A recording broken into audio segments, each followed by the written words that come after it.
everyone, John from RC Departure. Thanks for joining me. Here it is, the LaTrax Rally 1/18 scale. I've been waiting for this car for a long time. In fact, so long I forgot it was even coming out until it just showed up one day. So 140 bucks, ready to run. You get the car, a nickel metal hydride 6-volt battery, transmitter 2.4 gigahertz, and charger. These come in blue, green, red, or yellow. And I'd say we just kind of go ahead and open the box and get this thing going. Before we look at the car itself, let's take a quick look at the other things in the box. We have the 5-cell nickel metal hydride wall charger with the Tamiya plug. We have the instructions, which I do recommend you take a look at. And then we have the 2.4 gigahertz transmitter, which has a decent feel to it. It's got a padded wheel, not bad, looks good. It's pretty basic. It has steering trim, and that's about the only adjustment you can make. It does not have steering rate. So that's something I would like to see. It'd be kind of cool if we had that. You can program the throttle rate down to 50% with ESC programming, and I'll talk about that when we look at the car. But that's basically it for the radio. It does come with the AA batteries, and I already put them in there. So let's move on and look at the car. All right, here's the LaTrax Rally out of the box, and wow, just a really nice looking car, guys.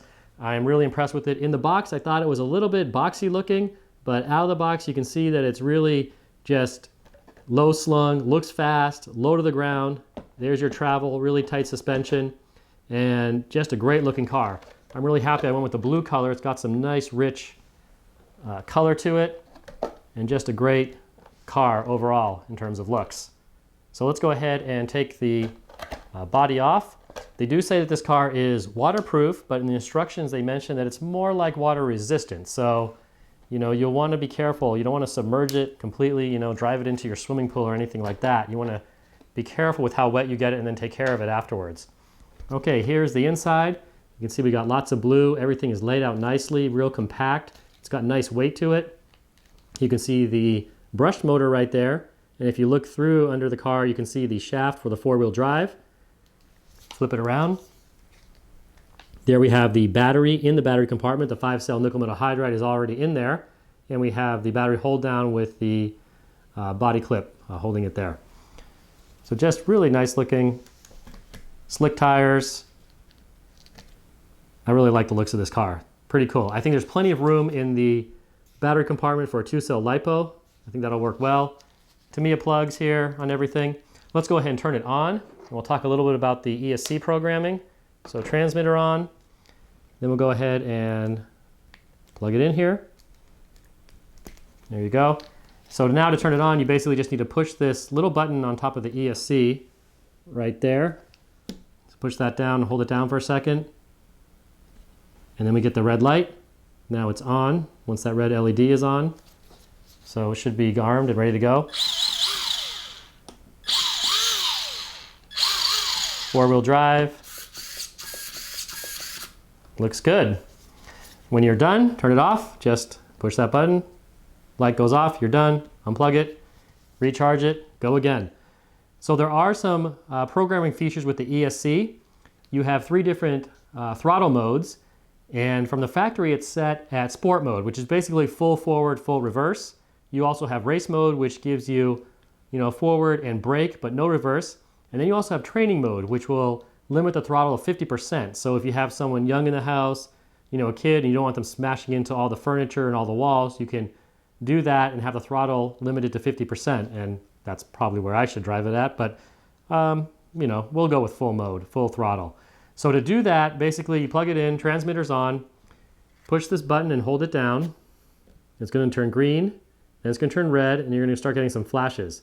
So you have 1 flash first, so that's sport mode, 2 flashes, that's race mode, 3 flashes, that's training mode, and after a flash, you just let it off wherever you want it, and it'll turn red. So now I let it off after 1 flash. It's back to their factory setting, which is sport mode.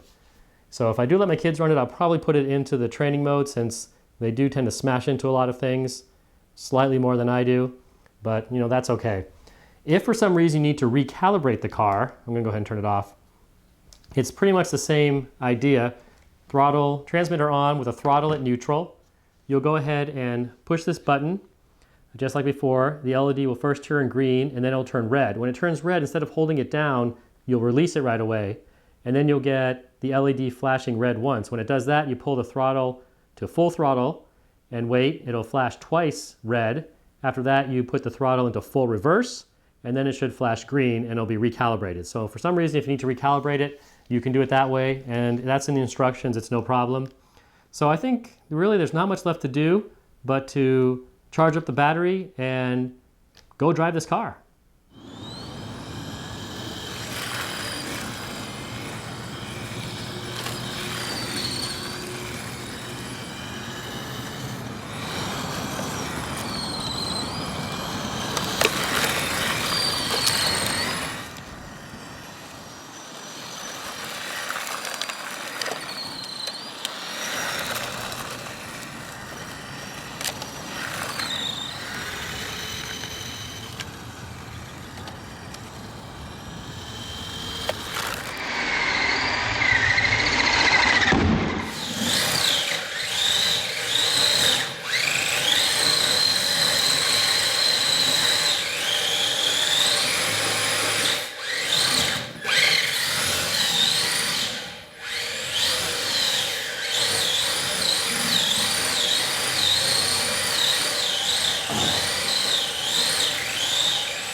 All right, guys, this car is a lot of fun. Just a great little car. I've had a great time driving it inside and outside.